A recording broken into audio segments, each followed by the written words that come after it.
mirilla indiscreta. Las fechas para atrás o para adelante no significan nada si no tienen contenido que las sustenten, les den el soporte de una razón de ser trascendental que diga algo más que un día en el calendario. El 20 de octubre evocó para los amantes de la libertad una fecha que cimbró la conciencia nacional al unísono con una consigna generalizada que significaba democracia frente a la dictadura que finalmente sucumbió agitando a toda la nación. 14 años de un dictador que cambiaron Guatemala, en esencia, en su hacienda particular, renunciando a su poder omnímodo, que quien lo sucedió, lo pretendió heredar por 14 años más de poder absoluto. Fue frente al falso heredero, a quien se gestó el movimiento revolucionario del 20 de octubre de 1944. Don Jorge Ubico Castañeda era el tirano constructor de los 14 años, que hizo del país un remedo de su finca particular, sobre la que mandaba y construía con tal vehemencia, que esas dos actividades, como herencia, aún perduran en una imponente obra pública. Después de 108 días de cortísimo gobierno, el general Ponce Baídes provocó una alianza de civiles y militares, dispuestos a poner fin al gobierno ubico-poncista. Para variar, con la anuencia de la embajada estadounidense, dueños ya de los ferrocarriles, la energía eléctrica y las bananeras. Querían, como en el resto del istmo centroamericano, legalizar entre comillas el despojo a cambio de la soberanía nacional. La renuncia del general Ponce Baídes se hizo efectiva por el requerimiento de los alzados con la mediación imperativa, otra vez entre comillas, de la embajada estadounidense. Ese siempre comprando gangas imposibles de evitar, hizo realidad el jamás pensé, jamás soñé a don Ponce Baídes. Después de quedarse al mando del triunvirato en el que designó don Jorge Ubico el poder añejo de los 14 años. Los canchitos del norte ya eran dueños de todo, les faltaba únicamente el título de propiedad. El jamás pensé, el jamás soñé se hizo de sopetón realidad para el acaudalado general terrateniente de las Verapaces, que era el único capricho que no había agregado al uniforme militar de general con plata.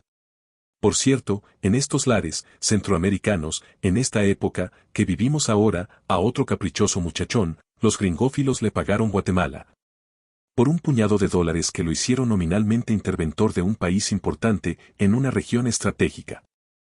Fue a un heredero de don Juan José Arévalo, digno exmandatario, ya despojado arteramente de sus créditos patrióticos, hurtándole su identidad ideológica y legado político. Un gran señor, le han degradado en un mundo corrompido y mercantilizado con el discutible honor, no siempre enaltecido, de ser simple expresidente. Y he aquí el rumbo que le dieron a un vulgar negocio de mercachifles arrebatados por la ambición y el poder transferido por los interventores extranjeros. A costa de un atraco político al pueblo, con la prepotencia de un imperio en agonía, acuerpado por sus corifeos internacionales, prostituyeron con el nombre de transparente, libre y democrático el apestoso proceso electoral guatemalteco del año 2023. Pero entremos en materia sobre la burocracia instalada en la administración pública que subastó al país.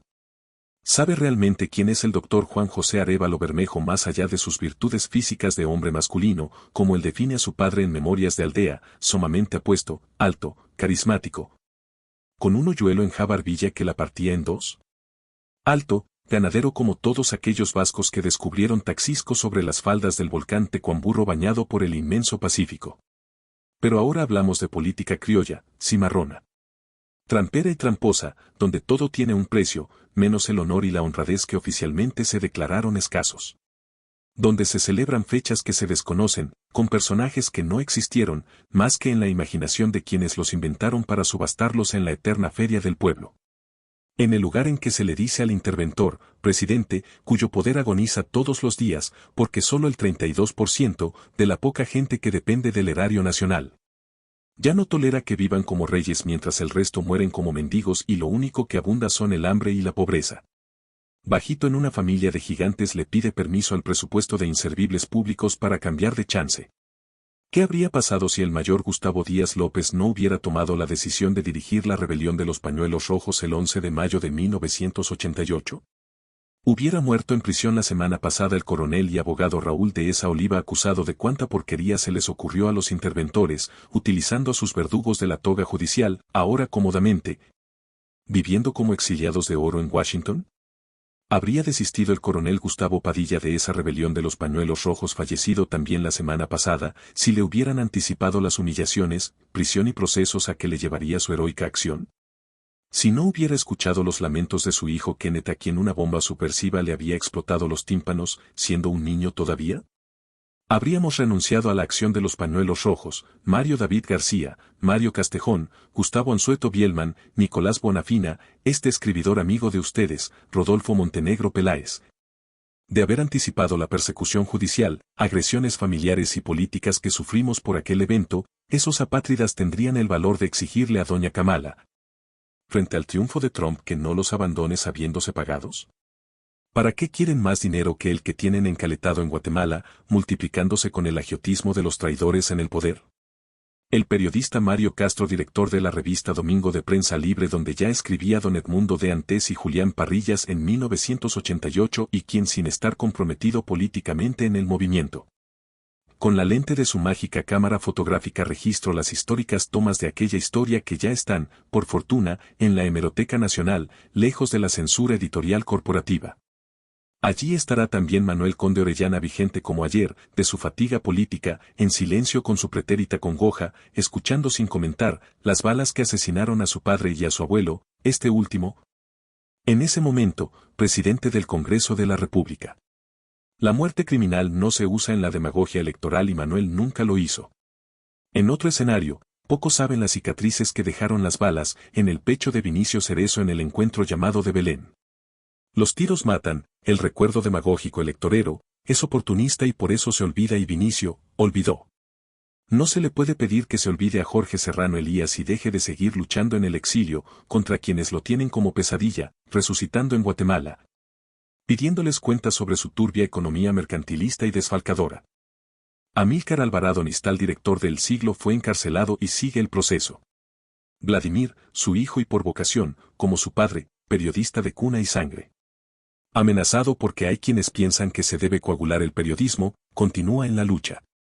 Usted, joven lector, no importando esa condición, ya que no es el motivo del comentario, sabía de los pañuelos rojos, de los asesinatos de los parientes de Manuel Conde, de los tiros en el pecho de Vinicio, de los robos de los exiliados dorados, del despojo judicial por extinción de dominio del siglo XXI, de la persecución y amenazas a sus directores.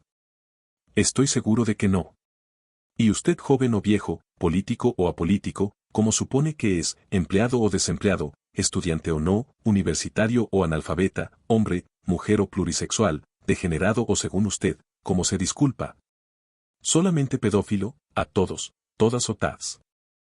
Estoy seguro de que tampoco. Ningún héroe de hoy existiría sin el mártir de ayer.